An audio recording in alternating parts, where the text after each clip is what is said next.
జై శ్రీమన్నారాయణ.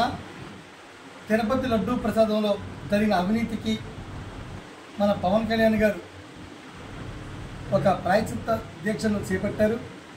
ఆ దీక్షకు మద్దతుగా సంఘీభావం తిరుగుతూ మన ఎమ్మెల్యే గారు బొత్తుల బలరామకృష్ణ గారు దంపతులు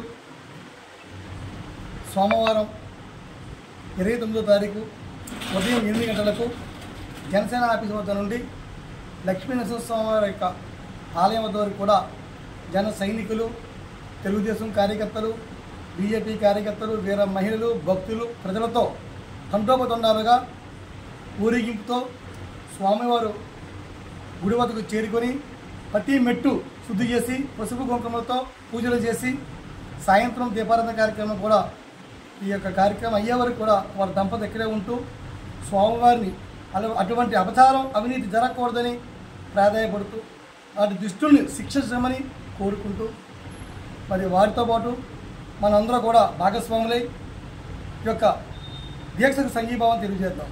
జై శ్రీమన్నారాయణ.